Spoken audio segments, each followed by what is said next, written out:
Hello friends, मैं करण आपका फिर से इस स्टडी चैनल पर नए वीडियो के साथ स्वागत करता हूं। जैसा कि आपको पता है कि अपन परसेंटेज की जो लेक्चर नंबर 8 है वो करने वाले हैं, और जो लेक्चर नंबर 7 तक मैंने कंप्लीट कर लिए हैं, और 6 और 7 जो लेक्चर नंबर हैं इनमें मैंने प्रीवियस ईयर के क्वेश्चन करवाए हैं। आज परसेंटेज के पार्ट नंबर 8 में भी प्रीवियस ईयर के क्वेश्चन करने वाले हैं। तो चलिए हल करते हैं। प्रश्न संख्या 31। किसी परीक्षा में एक विद्यार्थी का पास होने के लिए अधिकतम अंकों के 33% अंकों की आवश्यकता थी। उसे 125 अंक प्राप्त हुए तथा वह 40 अंकों से फेल हो गया। अधिकतम अंक कितने थे? तो अधिकतम अंकों के लिए देखते हैं कि अपने को दे क्या रखा है, क्योंकि 33% उसके पासिंग मार्क है। तो चलिए इन्हें भी पासिंग मार्क बना देते हैं कि 125 वह प्राप्त करता है और 40 अंकों से फेल हो जाता है। तो इन्हें पासिंग मार्क बनाने के लिए 33% बराबर 125 प्लस 40, ये हो जाएगा 165। और 100% की वैल्यू निकालने के लिए पुटे में 33 इंटू 100, क्योंकि पूछा है अपने को अधिकतम नंबर। ये इसे काटते हैं 165 को, ये जाएगा 5 बार, तो ये हो जाएगा 500। अपना 500 करेक्ट आंसर हो जाएगा क्वेश्चन संख्या यानी कि ऑप्शन नंबर 1। अब चलते हैं प्रश्न संख्या 32 में। कि प्रश्न संख्या 32 में अपने को क्या दे रखा है। ये यहाँ प्रिंटिंग मिस्टेक है, यहाँ 2500 नहीं है, ये 25,000 नहीं है, 2500 है। 2500 लोगों में केवल 60% में बचत करने की आदत पाई गई। उनमें से 30% बैंक में बचत करते हैं और 32% डाकघर में।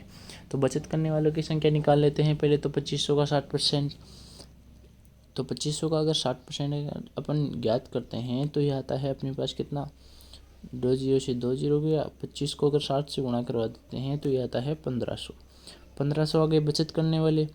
अब दे रखा है कि क्या अपने को 30% बैंक में बचत करते हैं और 32% डाकघर में बचत करते हैं।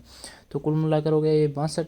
तो बच्चे कितने, 38% हो जाएंगे वो शेयर धारक जो शेयर में, और जो शेयरों में यानी कि जो शेयर धारक हैं वो शेयर में जो भी इन्वेस्ट करते हैं या फिर उनको बचत करते हैं वो हो जाएंगे। तो 2 जीरो से 2 जीरो, इनको अगर अपन गुणा करवाते हैं 15 120, 12 15 45, 12 ये हो जाएगा 57। 570 अपना करेक्ट आंसर हो जाएगा ऑप्शन नंबर बी। अब चलते हैं प्रश्न संख्या 33 में। एक कारखाने में 60% श्रमिक 30 वर्षों से अधिक आयु के हैं और उनमें 75% पुरुष हैं और शेष स्त्रियां हैं। यदि 30 वर्षों से अधिक आयु के पुरुष श्रमिकों की संख्या 1350 हो तो कारखानों के कुल श्रमिकों की संख्या निकालनी है अपने को। कुल श्रमिकों की संख्या अगर अपन निकालते हैं कि 60% तो हैं वो 30 वर्षों से अधिक आयु के हैं। तो चलिए जो 75% हैं वो भी 30% से अधिक की आयु, तो जो 60 हैं अपन मानते हैं कि टोटल परसेंटेज में अपन 100 ही मानते हैं कि टोटल 100 हैं। तो 100 का 60% हो जाएगा 60, जो कि हो जाएंगे 30 वर्ष वाले। अब जो भी हैं जो 60% है उसका अपन निकालते हैं 75%, निकालते हैं अपन 75%। तो ये हो जाएगा 25 थी 75 और 25 चौके 100। अब इसे करते हैं तो ये हो जाएगा 180। 180 में अगर अपन 4 का भाग देते हैं तो ये आ जाता है अपने पास 45, और 60% का 25% जो कि स्त्रियाँ हैं वो निकालते हैं तो वो आ जाती है अपने पास कितनी, 15। अब दे रखा है कि अपने पुरुषों की संख्या, तो 45 को अपन बराबर रख सकते हैं कि 45 है वो हो जाएगा 1350 के बराबर। अब निकालना है अपने को 100 की वैल्यू, यानी कि 100% की वैल्यू, तो 100 से करते हैं गुणा। तो ये हो जाएगा कितनी बार, 3 बार, तो ये हो जाएगा 3000। ये 3000 अपना करेक्ट आंसर हो जाएगा। ऑप्शन नंबर ए अपना करेक्ट आंसर हो जाएगा। अब चलते हैं क्वेश्चन नंबर 34 में। चीनी के मूल्य में 20% की वृद्धि हो गई। तो चलिए पढ़ते पढ़ते ही हल कर देते हैं अपन। तो 1/5, तो ये 5 से हो जाएगा 6।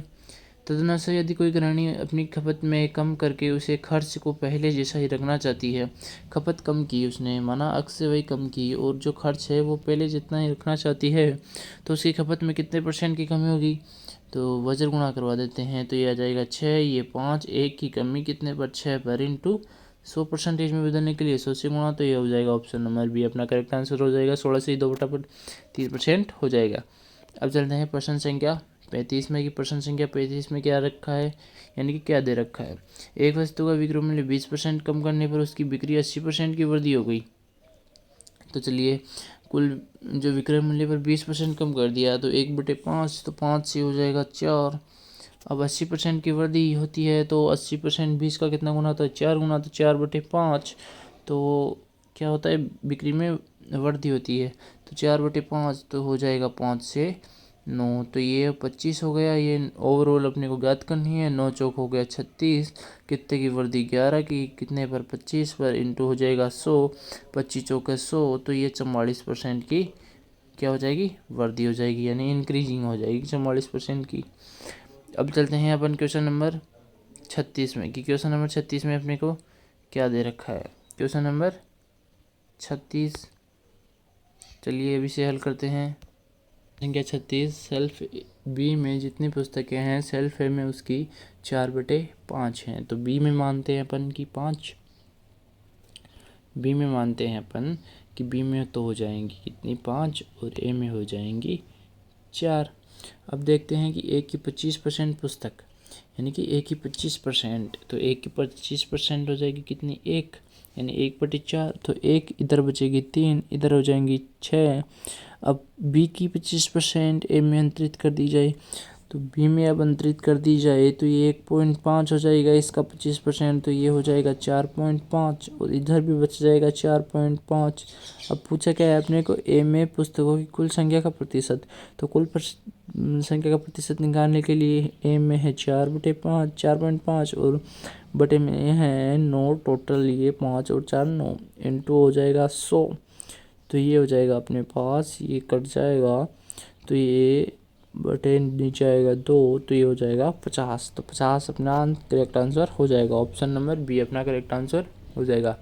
अब चलते हैं क्वेश्चन नंबर 37 में।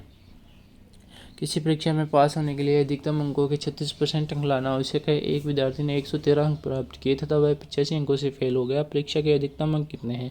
ऐसा क्वेश्चन अपन ने स्टार्ट में भी किया था, यानी कि जो क्वेश्चन नंबर अपना 31 था वो भी इसी पैटर्न पर आधारित था। तो चलिए हल करते हैं, क्योंकि 36% है ये अपने को दे रखा है कि ये 113 + 85 के बराबर है, तो इसे अपन जोड़ देते हैं, तो ये हो जाएगा 8, 198/36, ये इंटू 100। अब काटते हैं अपन इसे 3 से, तो 3 छः 18, 3 छः 18 और 12 36। अब काटते हैं अपन इसे, अगर देखें तो अपन इसे 3 से काट देते हैं, तो 2 2, अब बचेगा नीचे 4। अब काट देते हैं इसे 2 से, तो ये बचेगा अपने पास 11/2 इंटू 100। तो अब इसे देखते हैं, तो ये हो जाएगा 50, तो ये हो जाएगा 550 अपना करेक्ट आंसर हो जाएगा। अब चलते हैं ऑप्शन क्वेश्चन नंबर 38 में। राम अपने वेतन के 14% की बचत करता है, जबकि श्याम 22% की बचत करता है। यदि दोनों को समान वेतन पाते हैं और श्याम 1540 की बचत करता है, तो राम की बचत कितनी होगी? अब राम की बचत अपने को निकालनी है, तो ज्ञात करते हैं कि जो राम है, राम अपने वेतन के 14% की बचत करता है, जबकि श्याम 22% की बचत करता है। तो चलिए इसे देखते हैं अपन। राम है उससे अपन छोड़ते हैं कि राम को क्या दे रखा है, जो अपने को दे रखा है उसी पर फोकस करते हैं। तो श्याम की बचत दे रखी है 22%, और यहाँ पैसों में दे रखी है 1540। तो हल करते हैं, तो 22% बराबर हो जाएगा कितने के, 1540 के, 1540 बटे, अब क्या निकालना है अपने को, तो राम की बचत कितनी होगी। पहले अपन टोटल निकाल लेते हैं कि टोटल कितना हो जाएगा, तो 22 इंटू ये हो जाएगा 100, ये जाएगा, इसे अब काटते हैं अपन 22 से, तो ये जाएगा कितनी बार, तो 22 से काटते हैं इसे, तो ये जाएगा 7 बार, तो ये हो जाएगा 7000। अब 14% की बचत करता है राम, तो राम की बचत अपने को निकाल ली है, तो 7000 का 14% अगर अपन ज्ञात करें, 7000 का 14%, तो 2 जीरो से 2 जीरो काट देते हैं अपन, तो 14 संते 98, 980 अपना करेक्ट आंसर हो जाएगा। अब चलते हैं ऑप्शन नंबर क्वेश्चन नंबर 39 में। क्वेश्चन नंबर 39 में क्या है, किसी विद्यालय में लड़के तथा लड़कियों का जो अनुपात है वो 3:2 के अनुपात में है। यदि लड़कों में 20% तथा लड़कियों में 25% विद्यार्थियों को छात्रवृत्ति मिलती है, तो उन विद्यार्थियों की जिनको छात्रवृत्ति नहीं मिलती की प्रतिशत ज्ञात करनी है अपने को। तो अपन को जो रेशियो दे रखा है इसे मान लेते हैं अपन 30 और 20। तो लड़कों में जो 30 है तो 30 का जो 20% है वो कितना हो जाएगा, 30 का 20% हो जाएगा अपना यानी कि 6। तो ये हो जाएगा यानी कि देखते हैं 30 का 20%, तो 2 0 से 2 0 यानी ये हो जाएगा 6। तो इधर बचेगा 24 और जो 20 हैं 20 का कितना 25%, 20 का 25% हो जाएगा 5। तो ये हो जाएगी कितने 15। यानी कि जो अपने को दे रखा है इनको छात्रवृत्ति मिलती है, जिनको छात्रवृत्ति नहीं मिलती उनका प्रतिशत अपने को ज्ञात करना है। तो जिनको छात्रवृत्ति नहीं मिलती है तो ये हो जाएंगे कितने, ये हो जाएंगे 5 4 9 39 हो जाएंगे। अब देखते हैं कि कितने को छात्रवृत्ति नहीं मिलती है। तो ये तो हो जाएगी मिलने वालों की परसेंटेज, जिन्हें अपने को स्कॉलरशिप मिलती है। अब नहीं मिलने वाले हो जाएंगे कितने अपने पास 11, और जो टोटल अपने मानना था कितना 50 इंटू ये हो जाएगा 100। तो ये काटेंगे कितने बार 2 बार, तो ये आ जाएगा 22%। इसमें ऑप्शन गलत दे रखे हैं तो 22% अपना करेक्ट आंसर हो जाएगा। अब चलते हैं प्रश्न संख्या 40 में कि प्रश्न संख्या 40 में अपने को क्या दे रखा है कि अनाज का एक व्यापारी नकली फोटो को प्रयोग करके 10% का धोखा खरीदारी में और 10% का बेचने में कर देता है, तो उसका कुल प्रतिशत कितना, जो लाभ है वो कुल प्रतिशत कितना होगा। तो अपने को सीधा ही देखना है कि वो मैंने जो आपको फॉर्मूला बताया था x + y + x into Y बटे 100, अगर इसमें इसकी वैल्यू अपन पुट कर देते हैं तो ये हो जाएगा कितना 21%। तो 21% अपना करेक्ट आंसर हो जाएगा। तो प्रीवियस ईयर क्वेश्चन की जो मैंने स्टार्ट किए हैं वो मैं प्रीवियस ईयर के क्वेश्चन करवाऊंगा पहले, और परसेंटेज का जो कंसेप्ट रह गया है थ्योरी में वो भी बाद में करवाने वाला हूँ। तो आप चैनल पर बने रहिए और चैनल को सब्सक्राइब कर लें और बेल आइकन को प्रेस कर लें ताकि आपको आने वाली वीडियो का नोटिफिकेशन मिल सके। Thanks for watching.